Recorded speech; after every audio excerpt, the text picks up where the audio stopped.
What's the difference between the strawberries in this container versus the strawberries in our raised bed? The answer has to do with insulation. When it comes to insulation, this is everything to keeping your plants alive through winter.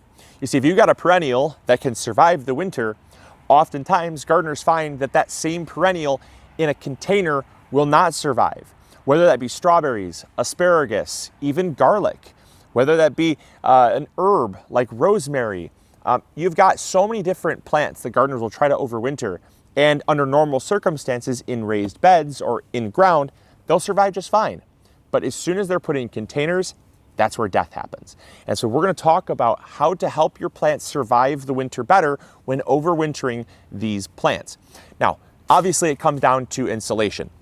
And because what we want to do is we want to make sure that the plants stay warmer longer. That's really the short and dirty of it, is that when plants are kept in containers, there's far less insulation, allowing for that cold to penetrate that soil far more aggressively, freeze those root fibers, and end up killing the plant. Even though there's snow on the ground and it's 16 degrees this morning, we're at like 25 degrees right now, the plants in these raised beds they are surrounded by soil, which acts as thermal mass, which helps to keep that temperature slightly warmer than if it was just exposed by air all around or up tall, where there's not that soil, that the earth acting as that kind of thermal mass source radiating up through the soil as well. And so raised beds and garden beds have a distinct advantage to keeping perennials alive, where containers tend to struggle.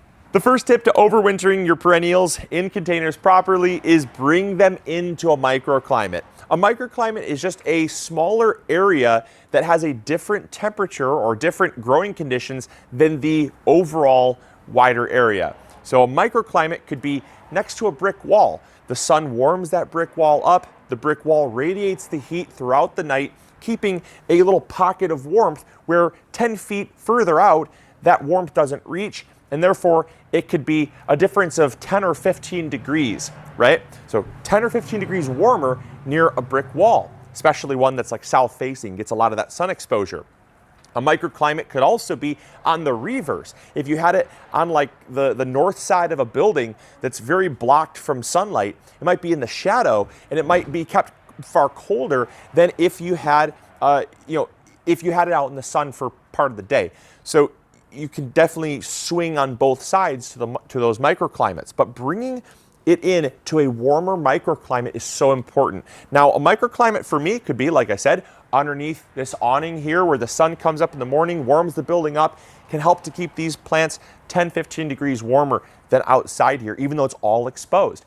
You also have a microclimate in an unheated garage or an unheated shed.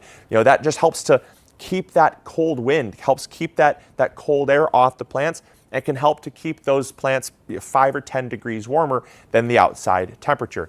And so those microclimates are so important because you don't want to have these plants in these small little pockets, especially in our green stock systems, but in small little containers, like a 3 or a 5 gallon container.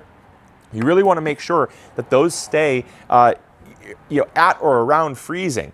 You can expose them to freezing temperatures without exposing them to sub-zero temperatures. It regularly will get 10 or 15 degrees here throughout winter. This morning it was 16 degrees and it's barely December.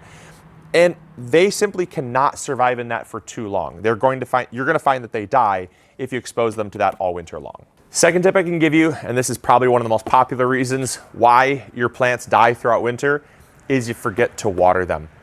You see, in raised beds, they're not only insulated from the cold, but they also are protected from drying out.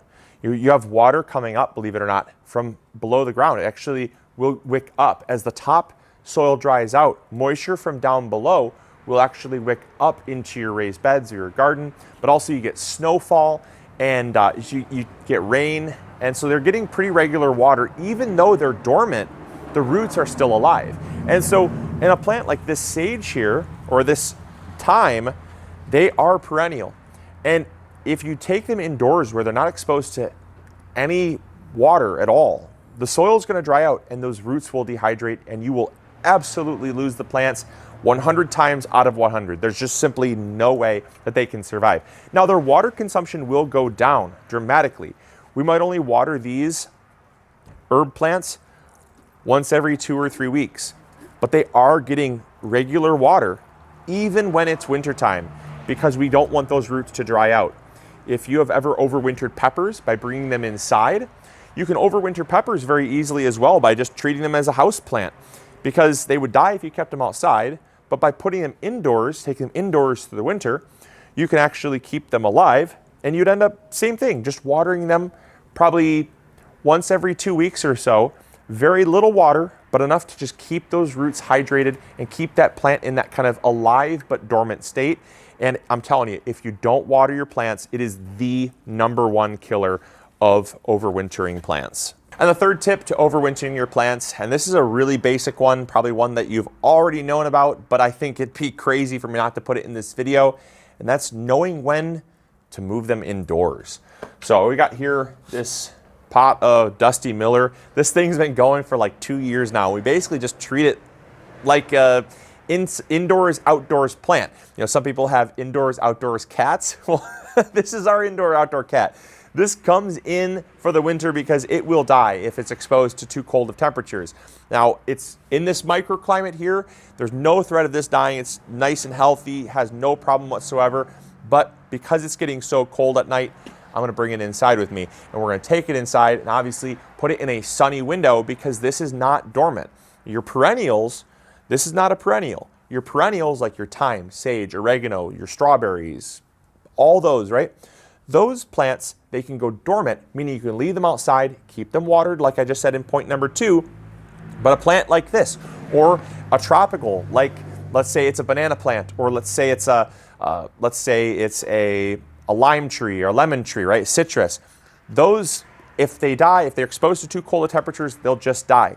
And so what we want to do is we want to take these indoors, put them in a sunny window or underneath a grow light, keep them watered, and then keep them alive. Because at a certain point, their cold tolerance will run out. For citrus, as soon as it gets like 40 degrees, they're indoors. This Dusty Miller here, as soon as it gets about 30, 35 degrees or so, just right around that freezing point, it's going indoors. We have this microclimate here that keeps it nice and protected, but I don't want to risk it. So it's going indoors, and our beautiful Dusty Miller plant is going to be fine in a nice sunny window. And then we'll move it back outside once we actually get warmer weather in the springtime. So there you guys go. I hope this tip helped. I really hope that this will help you overwinter your perennials better and have more success doing it, because they are perennial. They can survive a very long time. And so these plants, if you keep them healthy and keep them well maintained, they can grow not only a second year, but a third, a fourth, a fifth year, and on. And so they can be a huge asset in the garden year in and year out, even in containers. So I hope this tip helped. And also, if you have any other questions, feel free to post them in the comments box down below. Best of luck to you. We're gonna get this plant indoors. All right, take care everyone, grow bigger. See ya, bye. Hey, thank you so much for watching today's video. I really appreciate it. If you enjoyed, consider clicking this one. You'll probably enjoy it just as much. I want to thank you for your viewership, because without it, this channel would not be as amazing as it is. Also, if you haven't subscribed, consider subscribing. It's free, and we upload videos every Monday, Wednesday, or Friday. We also have vegetable seeds, fertilizer, or tools. If you need any of those, consider visiting MIgardener.com. Links will be in the description box below. We've got you covered. And as always, we'll see you all in the garden. Take care.